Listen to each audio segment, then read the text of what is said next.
이 국장님, 네네. 지난 22일부터 종부세 고지서가 각 가정에 지금 배달되고 있어요. 네. 물론 법인 또 종부세도 같이 나오고 네네. 있습니다만은. 네, 그렇습니다. 그래서 종부세 폭탄이 지금 떨어졌습니다. 옛날부터 세금은 호랑이보다 무섭다. 이런 말이 있지 않습니까? 가정 맹어호. 네. 가혹한 정권 또 정치 이것은 호랑이보다 무섭다. 네. 이런 말이 애기의 고사성어로 나오고 있습니다만은 정말 요즘 보면은 세금이 무섭구나 하는 느낌을 주고 있습니다. 그렇습니다.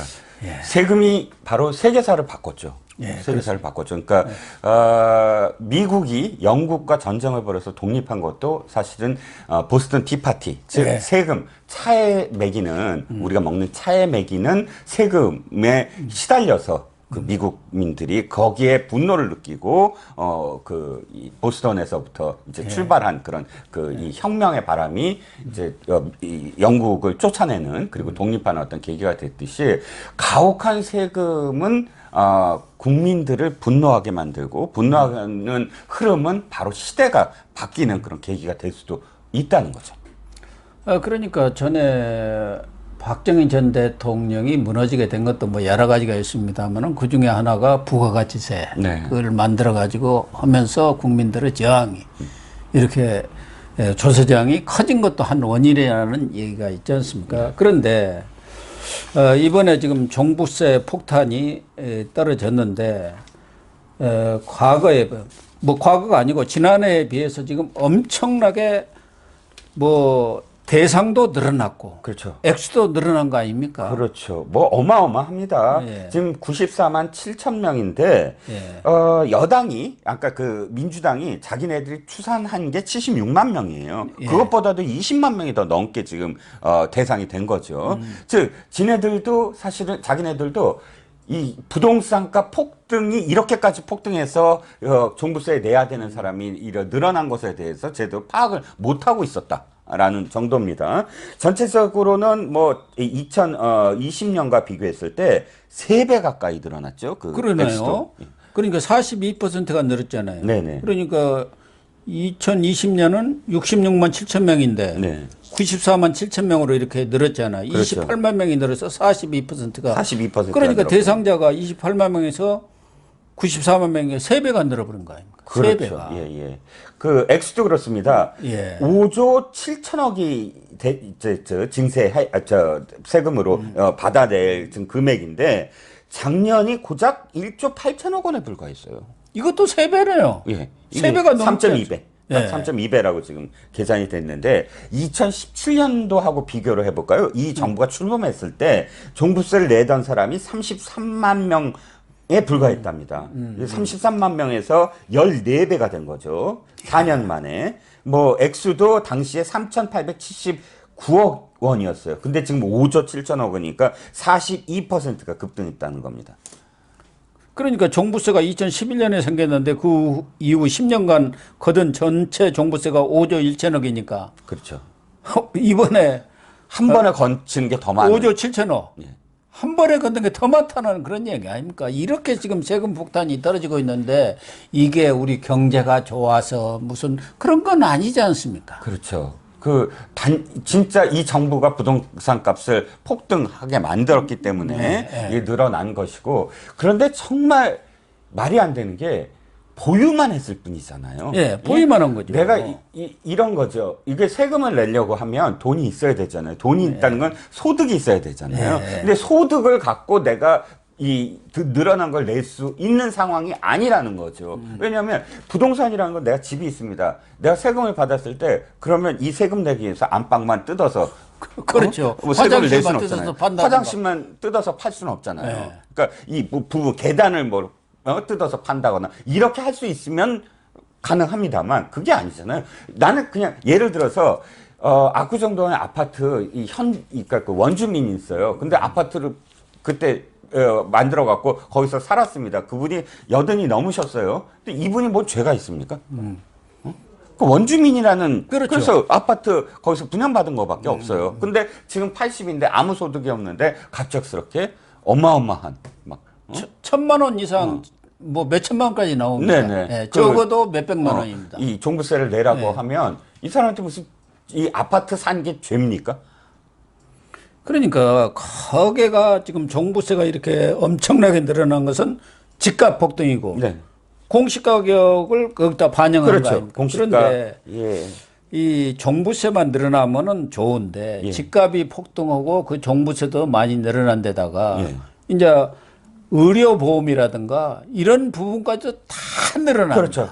이게 지금 재산과 관련된 예. 부분이 높게 평가가 되는 것이기 때문에 전에 이제 집값이 낮을 때는 그 자녀들한테 의료보험이 올라가 있던 부모들이 집값이 올라가고 일정 수준 되면 다 이게 그게 자녀들한테 있을 수가 없게 돼요. 그렇죠. 그래갖고 생짜로 의료보험을 내는 사람들도 있고 또 일정 부분 그 집값이 이상이 되면은 뭐 생계지원금을 주던 거 그것도 끊어지고 그래가지고 이게 종부세 폭탄뿐만 아니라 이 부동산 버블 때문에 누가 그거 올리라겠습니까? 이 정부 정책 실패로 이렇게 올라가 버린 거 아닙니까? 그렇죠. 그런데 그 모든 부담을 지금 국민들한테 전가해 버린 거예요. 예. 그래갖고 그걸 걷어가지고 자기들은 마음대로 뿌려대잖아요. 선거 자금으로. 그렇죠. 그러니까 지금 말씀하셨듯이 공시가가 폭등하고 그다음에 공정시장 가액 비율을 높였고 세율이 높였고 그래서 이 세 가지 폭등이 지금 이 그 종부세를 높게 만들었는데 문제는 이겁니다. 아까 판다는 말씀을 드렸는데 정말 아무런 그 소득으로 못 내는 사람들이 있습니다. 그럼 집을 팔아야 되는데 집을 팔려면 또 양도소득세 내야 되죠. 양도소득세가 또 어마어마하죠. 또 그러니까 팔기도 뭐 하고 또 이게 전월세 폭등을 지금 야기할 걸로 생각이 드는데 왜냐하면 당장 세금을 못 내니까 전월세에 또 이제 반영을 해야 되잖아요. 그럼 결국 서민들이 더 그렇죠. 피해가 가는 거 아닙니까? 근데 이제 내년 8월이 걱정이라는 거예요. 내년 8월이 되면 왜 그때 그 임대차 3법 보호법을 2년 뭐 연장 하고 딱 내년 8월이 되면 더 이상 연장이 안 되고 이 임대차 3법대로 해야 됩니다. 그러면 거기도 이 상한선이 있잖아요. 더 못 올리는 거예요. 그다음부터는. 그러면 아무런 방법이 없어지는 거죠. 그런데 지금 정부가 이야기하는 것은 그 98%는 아무 우리 국민들하고 관계갖고 단 2%가 내는 거다. 그러니까 무슨 종부세 가지고 왈가왈부하지 마라. 그 얘기 아닙니까? 아니 세금을 얘기하는데요. 그러면은 5살짜리 애도 세금을 내는 대상입니까? 아니 10살짜리 뭐 초등학생도 세금 내는 대상입니까? 그러니까 이거 다 빼야 되잖아요. 인구로 얘기하면 그 첫 번째 모든 인구를 다 계산해 갖고 2%다라는 게 말이 안 되는 것이고요. 두 번째 가구당으로 해야죠. 가구로 해야죠. 예, 한 사람 한 사람이 어떤지 종합부동산세는요, 내가 월급 받는 게 아니잖아요. 월급 받아서 내는 소득세가 아닙니다. 재산이라는 것, 부동산이라는 것은 가구가 함께 공유하는 공간이잖아요. 예, 그럼 그렇죠. 거기로 계산을 해야죠. 그럼 최소한 10%가 훨씬 넘는 그런 상황이 돼버리는데 이거를 줄이려고 인구당 전체 인구당으로 계산해서 2%에 불과하다라고 하고.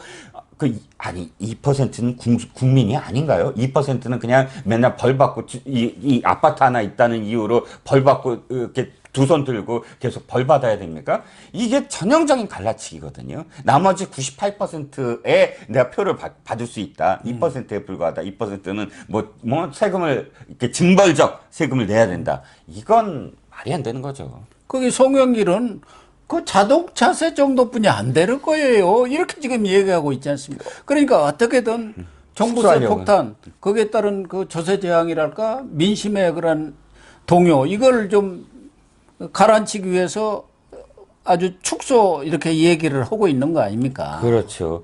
1가구 1주택자 뭐 비율 다 뭐 신문에서 여러 언어에서 나왔는데 1인당 평균 종부세 부담액이요. 작년에 97만 4,513원이었답니다. 올해 151만 5,577원이에요.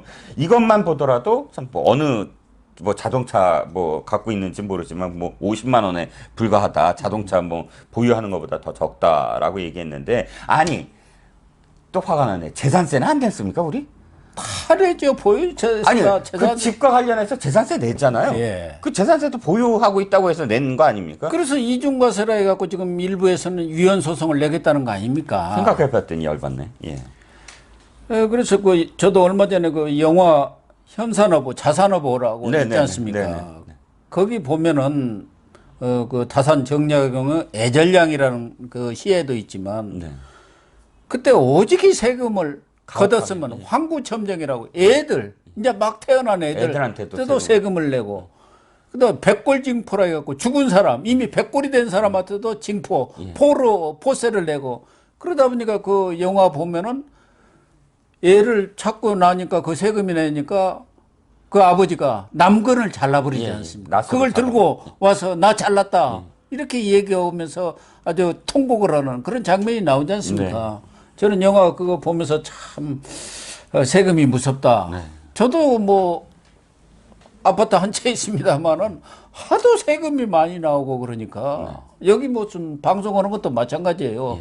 무슨 세금이 그렇게 많은지 야 정말 세금 무섭다는 생각을 요새 합니다. 그나마 이 방송도 안 했으면 그 세금을 어떻게 낼까? 그러게요. 그런 생각이 들어요. 그런데 감당을 할 수가 없겠더라고요. 예, 많은 분들이 뭐 사실 노후에 그냥 집 한 채에서 거주하시면서 근근히 생활을 영위하시는 분들도 참 많거든요. 그분들이 지금 어떻게 해야 되는 진짜 망연자실한 상황이 아닐까 싶고요. 네, 그래서 이 종부세에 대해서는 윤석열 후보고 이재명 후보 간에는 상당히 정도가 아니라 아주 정책 방향이 전혀 다른 것 같아요. 윤석열 후보는 종부세를 기본적으로 폐지를 하든가 최소한도 1가구 1주택 가진 사람, 집 하나 가진 사람한테는 부과해서는 안 된다는 생각인 것 같은데 이재명에는 국토보유세에다가 그거 합쳐가지고 더 많이 걷어야 한다 뭐 그런 것 같아요. 그렇죠. 뭐 옛날에 박영선 후보 아까 후보는 아니지만 박영선 그때 서울시장 후보 나왔을 때도 이재명 후보가 굉장히 또 친하잖아요, 박영선하고. 그래서 박영선과 또 추미애 특히나 추미애 후보의 그 공약 이렇게 그 받아들일 때 추미애 후보가 가장 좌파적인 그런 이 정책을 내놨어요. 그러니까 모든 그런 뭐 부동산은 국가가 보유하는 개념으로 가야 된다라는 식으로 해서 거의 사회주의 국가에 그 버금가는 그런 정책을 내놨는데 그거를 수용하겠다라고 공식 선언한 게 이제 국토보유세입니다. 국토보유세. 근데 이재명 후보의 지금 국토보유세에 따르면 정말 위헌이에요. 이건 제가 보기엔 지금도 위헌 소송이 있지만 그러니까 윤석열 후보가 그 종합부동산세와 관련해서 언급했을 때 굉장히 많은 국민들이 박수를 쳤거든요. 그렇죠. 그러니까 이 종합부동산세에 대해서 지금 그 민주당 진영이 굉장히 걱정을 많이 하고 있다. 캠프 내에서도 이걸 어떻게 다독거리느냐. 실제로 말은 그렇게 하지만 상당히 지금 위기감, 이 정책으로 위기감을 갖고 있는 건 맞는 것 같습니다. 그러니까 앞서도 얘기를 했지만 이재명의 기본소득에 대해서도 많은 의원들이 걱정을 하고 있지 않습니까? 그거 참 현실 타당성이 없다. 그런 부분도 있고 이 국토보유세라든가 종부세 이런 부분에 대해서도 민주당 내 상당히 합리적이고 온건한 분들은 걱정을 많이 하고 있잖아요. 그런 부분들이 앞으로 이 본선 과정에서 이제 정책으로 부딪힐 때 노선 갈등으로 표출되지 않겠나 그런 생각도 하는데 이번 종부세는 서울뿐만 아니라 경기도에도 14% 내던 사람이 21%, 부산도 2.5%에서 4.5%, 충북 같은 데는 어떻게 된 건지 784%가 급증했다. 그러니까 종부세 폭탄이 이 서울뿐만 아니라 수도권 그리고 나아가서는 전국으로 지금 퍼지고 있다. 그런 얘기 아닙니까? 지금 수도권 비율이 낮아졌다는 건 무슨 뜻이냐면 그만큼 전국적으로 부동산 폭등이 일어났다. 그렇죠. 세종 같은 데 엄청나게 일어났지 않습니까? 그리고 그만큼 이 정부가 그거를 올렸고 또 뭐 버블 효과라고 해서 정부가 무언가를 묶으면 묶는 대로 바로 다른 지역이 부상하는 한 2년여 동안 이 풍선 효과 뭐 이게 굉장히 부동산 관련 언론의 제목으로 나오지 않았습니까? 그 결과가 지금 51%까지 줄어들었대요, 서울이. 그러니까 이게 서울이 줄어들었다기보단 그만큼 전국적으로 부동산 강풍이 늘어났다라고 해석이 돼야 되겠죠.